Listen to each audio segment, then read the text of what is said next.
कि मेरी एजुकेशन ज़रूर गवर्नमेंट स्कूल के अंदर हुई है और हिंदी माध्यम का विद्यार्थी रहा हूँ और ABCD भी है और 6ठी क्लास के अंदर है, पहली बार सीखी थी। लेकिन मैंने उन विद्यार्थियों को चुनौती पेश की थी और उन चुनौती को मैंने हर जगह पर है उसको प्रमाणित भी किया है। मैंने मेरे जीवन की जो सबसे पहले शुरुआत की थी वो पटवारी से की थी। सबसे पहले मैं है वो पटवारी लगा था, उसके बाद में है वो ग्राम सेवक लगा था, उसके बाद में 3rd ग्रेड टीचर था, उसके बाद में 2nd ग्रेड टीचर था, फिर असिस्टेंट जेलर में RPSC टॉप की थी, फिर है वो स्कूल लेक्चरर था, फिर इसी स्कूल के अंदर जिस स्कूल के अंदर आज मैं आपसे मुखातिब हो रहा हूँ, इसी स्कूल के अंदर मैंने एक एग्ज़ाम दिया था असिस्टेंट कमांडेंट का, उसमें भी मैं है वो सिलेक्ट हुआ था।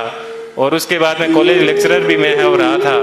और फिर RS 2012 के अंदर 108वीं मेरी है वो मेरिट आई थी। तो उसके मैं वर्तमान में है राजस्थान तहसीलदार सेवा के अंदर हूँ। और वहाँ पर भी मैं एक आपको बात बताऊँगा। देखिए, ईश्वर अपने से क्या चाहता है, कब चाहता है कि अपने को जीवन में कभी भी उदास नहीं होना चाहिए। RS के अंदर मेरी 108वीं मेरिट थी और उसके अंदर मेरे को DSP मिल रहा था। लेकिन दुर्भाग्य ऐसा रहा कि मैं है फर्स्ट वेटिंग में रह गया। थोड़ा सा मुझे दुख हुआ कि यार अपन फर्स्ट वेटिंग में रह गए। और उसके जस्ट 1 महीने के बाद में है वो IAS का एग्ज़ाम था दिसंबर के अंदर। 4-5 दिन दुखी रहा, लेकिन मैंने कैसे ही अपने आप को मैनेज किया। और देखिए दोस्तों, मैनेज करने का क्या बेनिफिट मिला कि जो DSP बनना था वो D आगे से हट गया और मैं SP बन गया।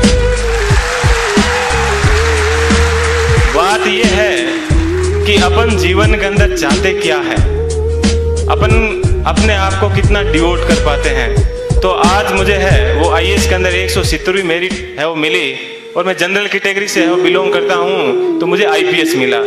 मैं यहाँ पर रुका नहीं हूँ, मैं वापस तैयारी कर रहा हूँ। और इस बार मुझे आशा है कि हिंदी माध्यम के अंदर IAS में किसी की अभी तक फर्स्ट मेरिट नहीं आई है। और मेरी ये पूरी की तमन्ना है कि कम से कम मैं यहाँ उस स्थान तक है पहुँचूँ। जीवन आपको सिर्फ कहा जाता है कि 84 लाख योनियों के बाद में एक बार आदमी को जीवन मिलता है। तो बहुत ही शानदार आप लोगों को है वो जीवन मिला है। इस जीवन को आप एंजॉय कीजिए, कभी भी घमंड मत कीजिए। चाहे आप जीवन में कुछ भी बन जाओ, हमेशा बेहतरीन रहिए। और आप लोगों से मैं वो आशा करता हूँ कि अगले साल जब प्रोग्राम होगा तो आप सब लोग हैं वो यहाँ पर आने का मौका मिले। थोड़ी सी देर पहले मैं देख रहा था कि मालाएं कम पड़ रही थी, तो अगले साल इतनी संख्या माना कि सब मालाएं कम पड़ जाए।